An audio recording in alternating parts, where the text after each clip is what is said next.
Good morning students, I am Vaibhav Singh. आज हम lecture number 2 photo electric effect प्रकाश विद्युत प्रभाव पर बात करते हैं, जिसमें हम Einstein's photo electric equation, Einstein की प्रकाश विद्युत समीकरण पर बात करेंगे कि किस तरीके से आइंस्टीन ने फोटो इलेक्ट्रिक इफेक्ट प्रकाश विद्युत प्रभाव को एक्सप्लेन करा।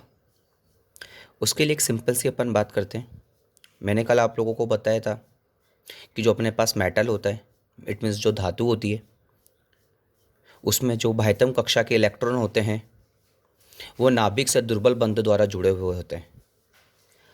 आप सब केमिस्ट्री में बात कर चुके हैं कि जब अपन बाह्यतम कक्षा के किसी इलेक्ट्रॉन को एनर्जी देते हैं, आउटर मोस्ट ऑर्बिट के किसी इलेक्ट्रॉन को एनर्जी देते हैं, तो इलेक्ट्रॉन अपना ऑर्बिट छोड़ के लोअर एनर्जी स्टेट से हायर एनर्जी स्टेट में चला जाता है।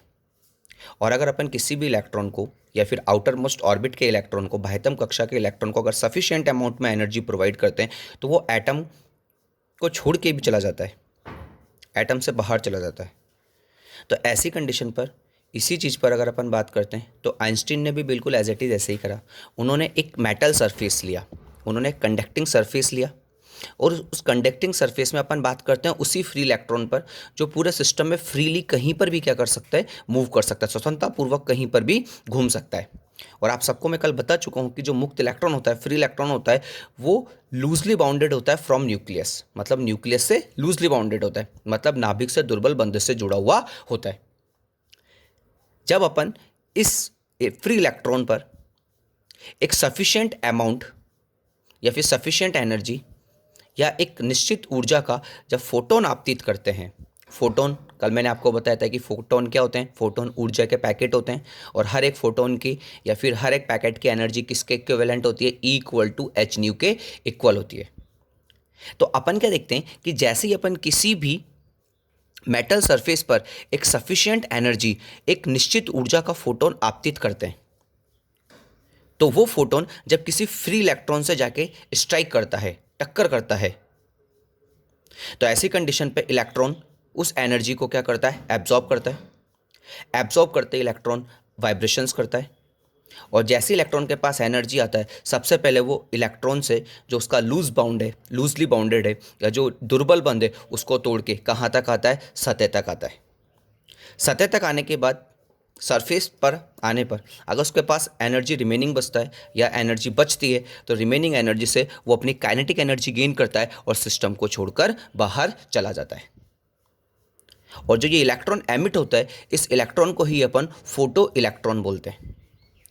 ये आप बेटा हमेशा याद रखना कि एक फोटोन मतलब एक एनर्जी का पैकेट ओनली एक इलेक्ट्रॉन से ही इंटरेक्शन करता है, या फिर एक फोटोन केवल एक इलेक्ट्रॉन को ही पूरी की पूरी एनर्जी ट्रांसफर करता है।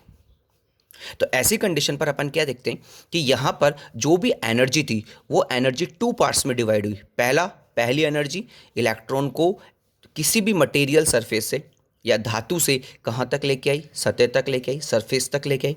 और सेकंड जो एनर्जी था, जो रिमेनिंग एनर्जी था, वो उस इलेक्ट्रॉन की या फिर फोटो इलेक्ट्रॉन की काइनेटिक एनर्जी में कन्वर्ट हो गया। जब इलेक्ट्रॉन धातु से सतह तक आता है, it means when electron comes from metal to at surface, तो ऐसी कंडीशन पे जो एनर्जी रिक्वायर्ड होती है, उस एनर्जी को अपन क्या बोलते हैं, वर्क फंक्शन, और इट मीन्स कार्य फलन। तो ऐसी कंडीशन पे अपने पास इसका वैल्यू कितना होता है, φ अपन इसको लिख दिया h न्यू नॉट, और न्यू नॉट कितना हो जाएगा, SC/λ0। तो ऐसी कंडीशन पे जो वर्क फंक्शन होता है या फिर कार्य फलन होता है, ये अपने पास वो मिनिमम एनर्जी होता है जो किसी भी इलेक्ट्रॉन को सरफेस तक लाने का क्या करता है, काम करता है। तो ऐसी कंडीशन पे कि जो वर्क फंक्शन होता है अपने पास, वह न्यूनतम एनर्जी होती है जो किसी भी इलेक्ट्रॉन को धातु के अंदर से सतह तक लाने के लिए आवश्यक होती है। जब भी अपन वर्क फंक्शन की बात करेंगे, कार्यफलन की बात करेंगे, तो ये वही न्यूनतम ऊर्जा है या वो मिनिमम एनर्जी है जो इलेक्ट्रॉन को केवल अंदर से बाहर लेके आएगी। आई बात समझ में बेटा आपको? और इसको अपन एक फॉर्मूले के थ्रू, अब एनर्जी है, एनर्जी का एक कॉमन फॉर्मूला होता है वही h न्यू नॉट, और न्यू नॉट को अपन क्या लिख सकते हैं, SC/λ0, where nu naught is threshold frequency, it means दहली आवृत्ति।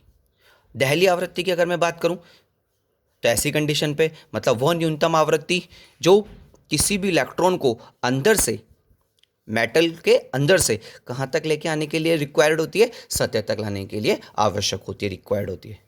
तो ऐसी कंडीशन पे इसी तरीके से लैम्डा नॉट को अपन क्या बोलेंगे, Delhi तरंगदैर्घ्य, it means threshold wavelength. तो ऐसी कंडीशन पर अपन लोगों ने क्या देखा कि अपने पास यहाँ पे जो एनर्जी होती है वो एनर्जी कितने पार्ट्स में डिवाइड होगी, 2 पार्ट में। एक एनर्जी ने तो क्या काम करा, इलेक्ट्रॉन को सरफेस तक लेके आई, और दूसरा एनर्जी ने क्या करा, जो भी रिमेनिंग एनर्जी था उससे इलेक्ट्रॉन ने अपनी काइनेटिक एनर्जी को गेन किया। अब अपन सबको पता होता है कि जो एनर्जी होती है वो आप लोगों के पास कंजर्व होती है, और एनर्जी कंजर्व होती है तो इट मीन्स यही तो हुआ कि energy of incident photon equal to work function plus kinetic energy of photo electron.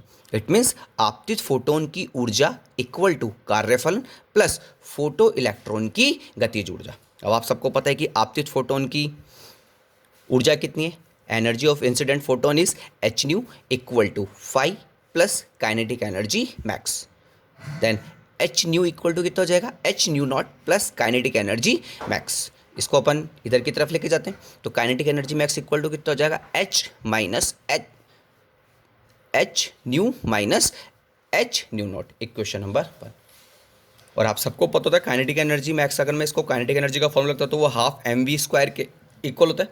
तो ऐसी कंडीशन पे कितना हो जाएगा, 1/2 mv max² equal to h nu minus nu not.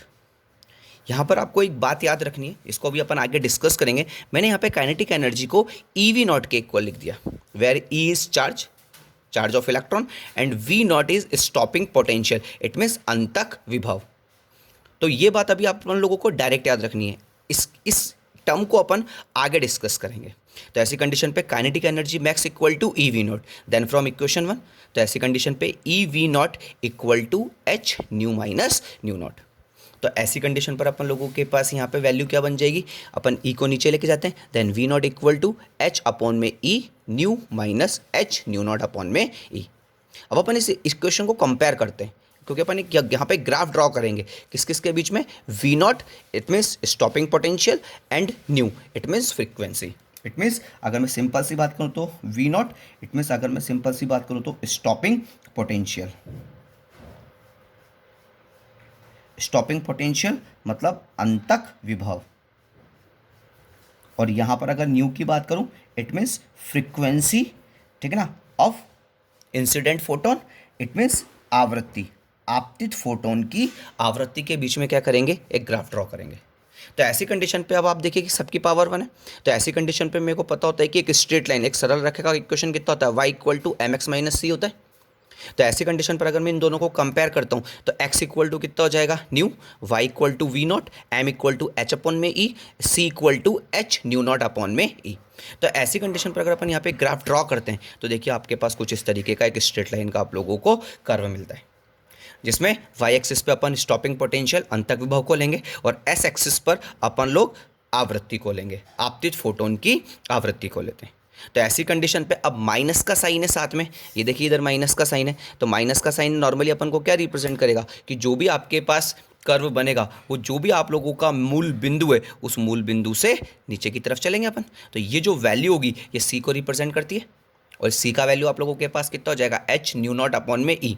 अब आप देखिए जो एच न्यू नॉट अपॉन में ई है ये आप लोगों के पास कांस्टेंट है, ये आप लोगों के पास कांस्टेंट है। क्यों, एच का वैल्यू आपको पता है, एच इज प्लैंक कांस्टेंट, याद करो आप लोग, एच आप लोगों के पास क्या है, प्लैंक कांस्टेंट, और प्लैंक कांस्टेंट की वैल्यू, प्लैंक नियतांक की वैल्यू कितनी होती है, 6.62 into 10⁻⁻34 joule into second. E charge of electron, ठीक, इलेक्ट्रॉन पर आवेश, और इसकी वैल्यू कितनी होती है, 1.6 इंटू 10⁻⁻19 कूलाम। आई बात समझ में आप लोगों को। और न्यू नोट आप लोगों के पास क्या है, न्यू नोट है आप लोगों के पास थ्रेशोल्ड फ्रीक्वेंसी, दहली आवृत्ति। और आप दहली आवृत्ति तो फिक्स है कि हर एक मेटल के लिए मतलब जो भी आप धातु लेंगे या जो भी आप मेटल लेंगे उसके लिए न्यू नोट की वैल्यू आप लोगों के पास क्या होगी, फिक्स होगी। तो ऐसी स्थिति में अपन लोग क्या देखते हैं कि जो आप लोगों के पास ग्राफ मिलता है वो आप लोगों को क्या मिलता है, एक स्ट्रेट लाइन मिलता है।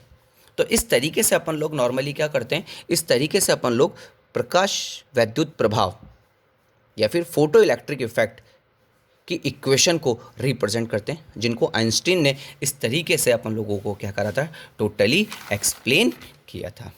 Thank you.